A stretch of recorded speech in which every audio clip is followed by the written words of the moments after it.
Hey, it's Clay at claytrader.com. This will be a live trade video where I try to capture some of my trades as they play out live. Very quickly, when I say live, what I mean is I'm recording myself right now in real time, seeing the information, seeing the data for the very first time. In other words, I don't know what's coming next. So if you are looking for a video where the person's doing a trade recap or talking to you with hindsight in their favor, this won't be a video for you. But if you are open to the idea of an unscripted, nitty-gritty, raw look into what it's like to be a day trader and how day trading can play out, then I'm confident you'll get value here in this video. So I will pause the recording software for now, and I'll be back at the open. Plan on watching ADBE, Adobe, out of the opening gates here. Will be short bias, meaning looking to make money when prices are going down. If you're a beginner, yes, believe it or not, you can make money if a price goes down. That is known as shorting a stock, going short the stock, which means if prices go up, that would be a bad thing and you would lose money. But I am short biased, bearish biased, all the same type of terminology. So let's see what happens. The market is now open and we'll see how this one plays out. But I will go ahead and pause for now and I'll let you know if a setup takes place. Okay, gonna try to get short here at 322, but looks like I missed it.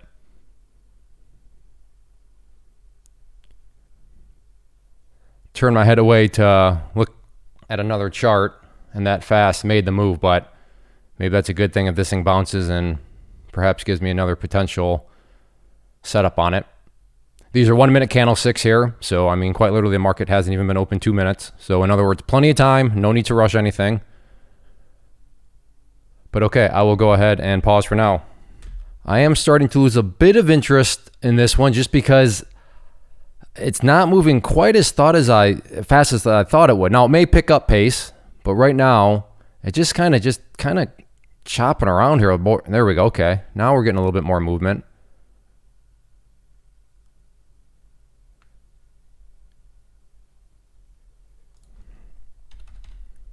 $323 could be interesting now if the price comes back to that level. So I'll keep an eye now at 323. In fact, let me get that alerted to our chat room. 323 flush point, 1 minute. So there we go. If you're wondering, Clay, how does your private community work? You can see right there. There was the alert, 323. Well, now if anything, maybe that needs to be moved back up, but we'll see what this one wants to do. So I'll go ahead and pause the software for now.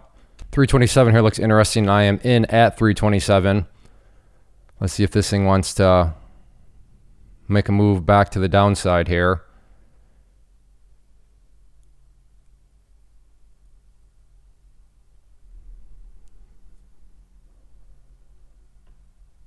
Again, in at 327 short.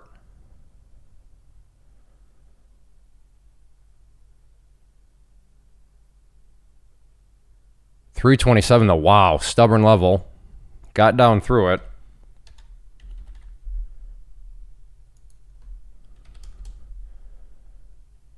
And then back up above it.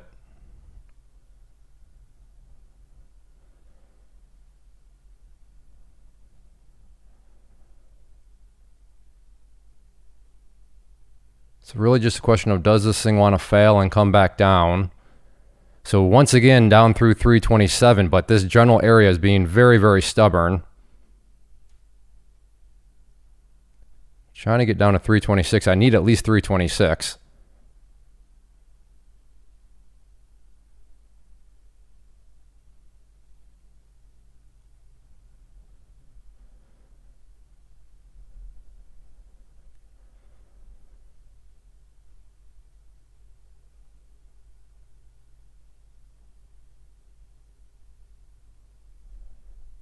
Not a huge fan of how it continues to putz around this area. I got to give it a chance to work for me here.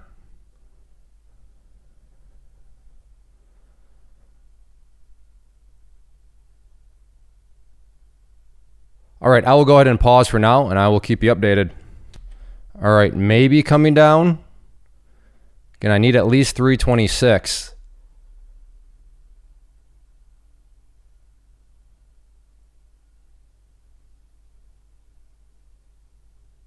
I'm starting to feel like maybe I'm just getting a bit stubborn down here.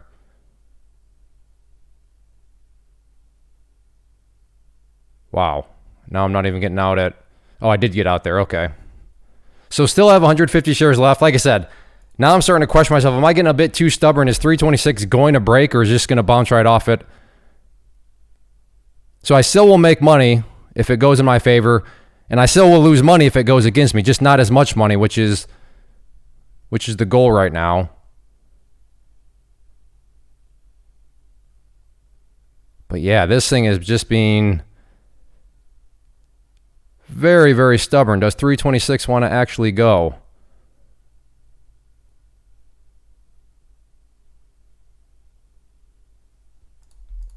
Taking off another 50. Because right now I feel like it's a 50-50 setup. Meaning this thing, I think I can easily see going up, but I can easily see it also coming back down. So I'll keep 100 shares to keep myself in the game.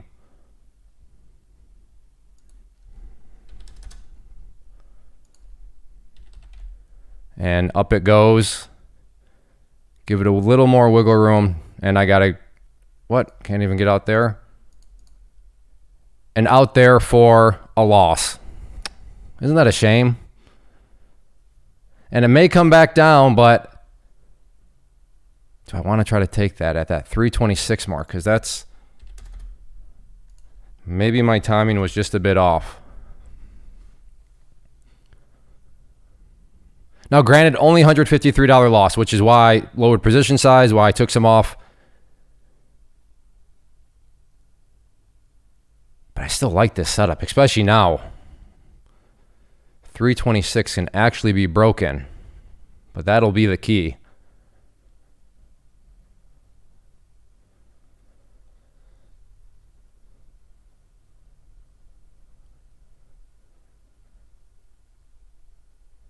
Okay, coming down to it.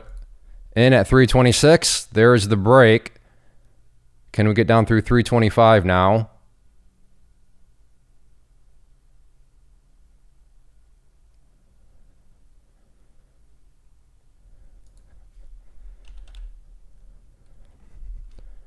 There's the break of that.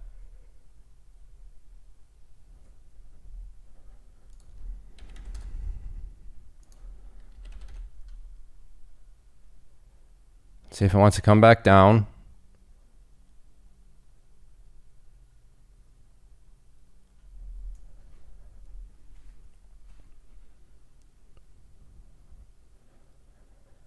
I'm really not trying to scalp her. I'm trying to let these things work for me. And I realized I had $1 in my favor, but you know, that was a great setup. Why not get a couple more dollars in that? And here it is going against me now. We'll see if it wants to come back down, but again, I'm, like I said, trying to let these things work for me here.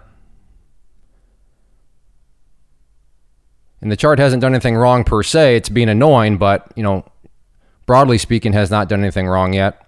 So, all right, I'll go ahead and pause. Okay, coming back down here.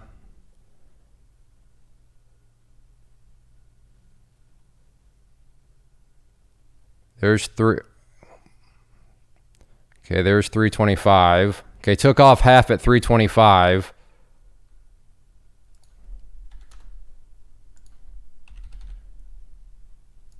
Took off some more at 324.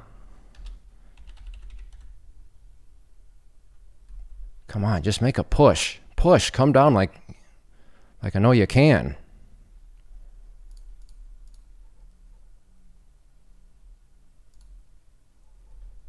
So have 50 shares left. There's no way I'm going to let this one turn completely against me and cause a losing trade like that other one did.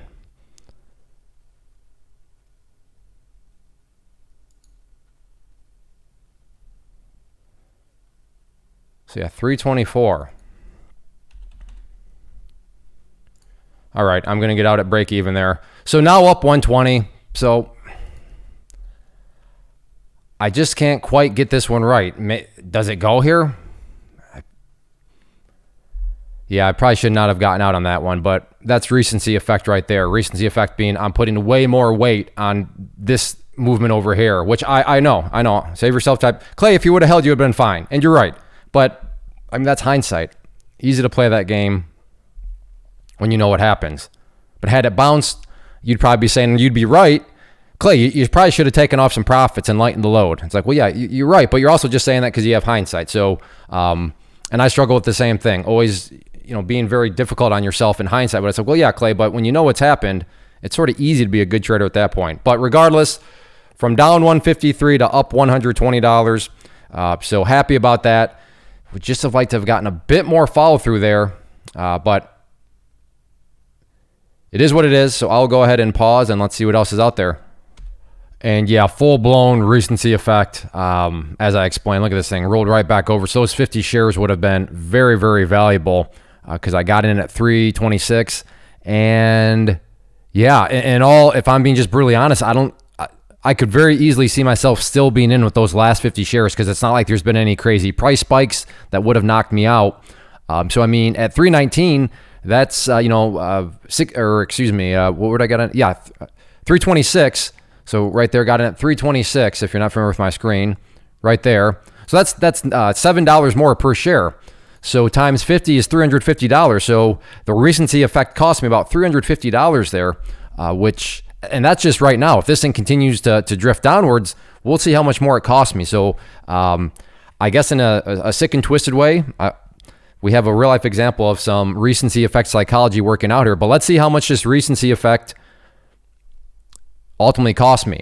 And again, recency effect being you put way too much weight on something that happened very recently, even though the next thing is not any similar to that, right? Because it's a different situation, but you're putting so much effort, you're putting so much focus on it, you're putting so much importance on it because it happened so recently that it caused me to just, okay, no. Remember what just happened, Clay? You were in a winning trade, you let the thing try to work for you, and then boom, just like that, it turned into a losing trade. Don't let that happen again, Clay. And that right there, I guess, as you've seen, has cost me quite a bit. So I'll pause for now, and I'll keep up. Right now, potentially, maybe this would have knocked me out, but we'll see. And if this thing rolls back over, then we're right now at about $350 that it cost me on that trade. So please, just spike. Just spike. I don't want to see this thing go down any lower because that's gonna rub salt in the wounds that much more. But I will pause for now and let's see what else is out there. Quick update. It ultimately did go down as low as 316.50, but I don't know if that would have been, So to be more realistic, let's just call it 317. I'm not going to call it the exact bottom, but 317. So that's another $2 more. So that's $450 left on the table. As it came down to, like I said, we'll just call it 317.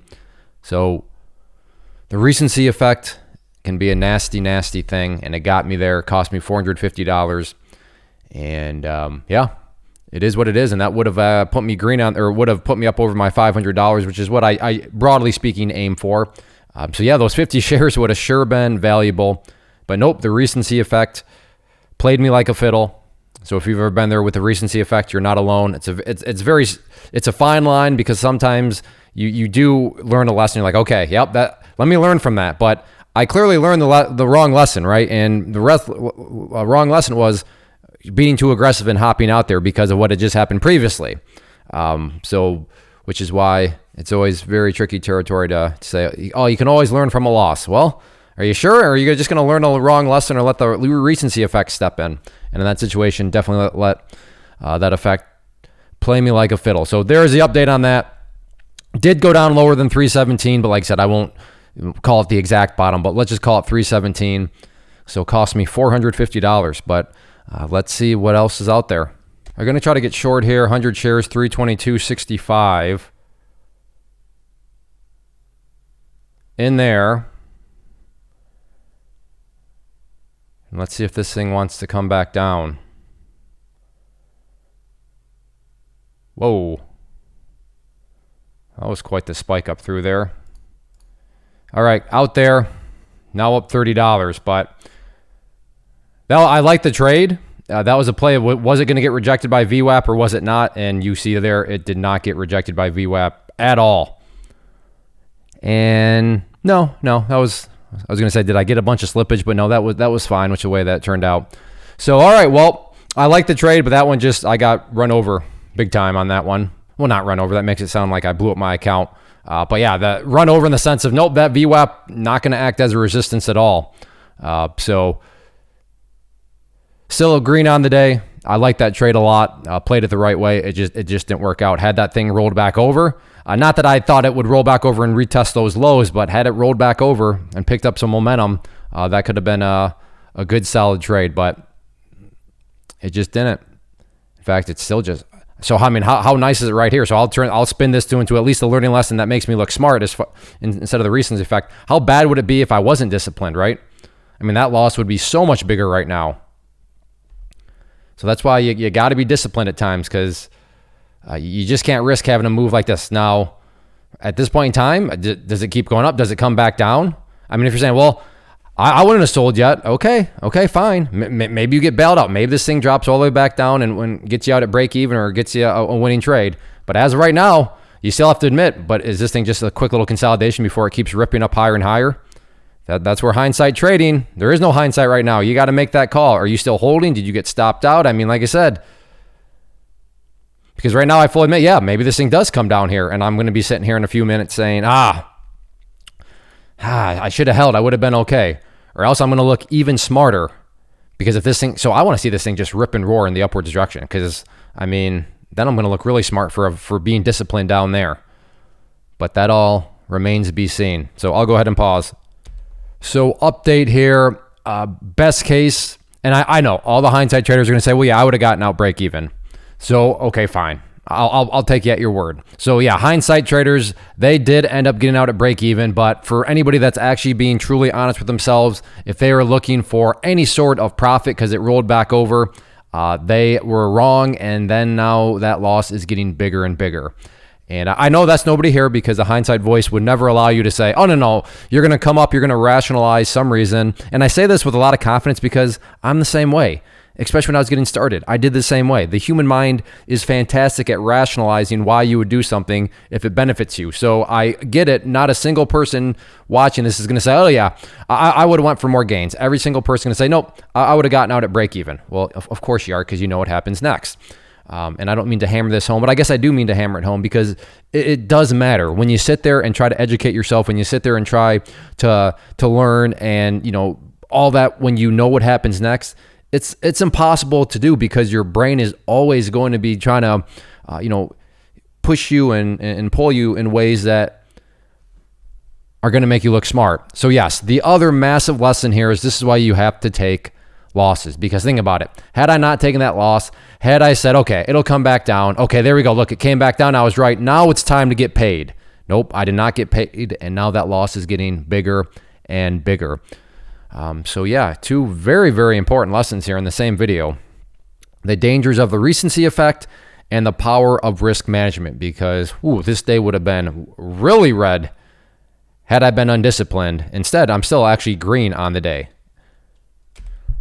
All right, I stepped away for a while. I'm back, but I'm going to go ahead and wrap things up. So yeah, closing green on the day, and recency effect, you got me there, but you also hopefully got a good lesson on just stop losses too, because that's that can keep the risk under control and keep you in the green. But yeah, not a great day, a disappointing day, but a real day, and sometimes that happens. And if I can help you just realize and be aware of the recency effect, which is a real thing. I mean, it's not like I'm just making up that term. It's a psychology-based term, so there is truth that goes behind it. It makes a lot of sense, and yeah, you just witnessed it live in this video. But if you enjoy these, if you enjoy the transparency, do I really want to post a video where I was wrong twice out of 3 trades? No, I don't, but I hit the record button, so it's going live on YouTube. And if you appreciate that sort of transparency, please hit that like button, leave a comment down below. Everybody, thanks for watching. Take care. Have a good one. First off, thanks so much for watching the entire video. Real quick, before you go, I want to invite you to a live webinar, web class, training, workshop, online event, whatever you want to call it, but it will be me live revealing to you what I've discovered that has allowed me to transform myself from being an employee to being my own boss, including how I had only 1 losing day out of 73 days in total. I'm going to cover 3 keys that have helped me unlock profitable consistency within the markets. The first key is super weird, but in a productive type of way. The second key is super awesome because it quite literally is wired into our DNA as humans, making it very easy to use. But in a cruel way, this becomes a pitfall for many traders. I'll explain it all though, including how to avoid the pitfall that it creates for some. And yeah, the third key, when you hear it, sounds way too good to be true, but it's not, and I'll show you how it all works. Then at the end, I open it up for a question and answer session that is, again, totally live. Even if you can't make the live session, please still sign up as it will be recorded, and you can go back and watch the replay that I will send you. Click the image on the screen or click the link down in the description box so you can get the date and time and claim your spot, which I should note is limited due to the fact that this truly is a live event. If you have any questions, let me know. If not, I'll be seeing you soon.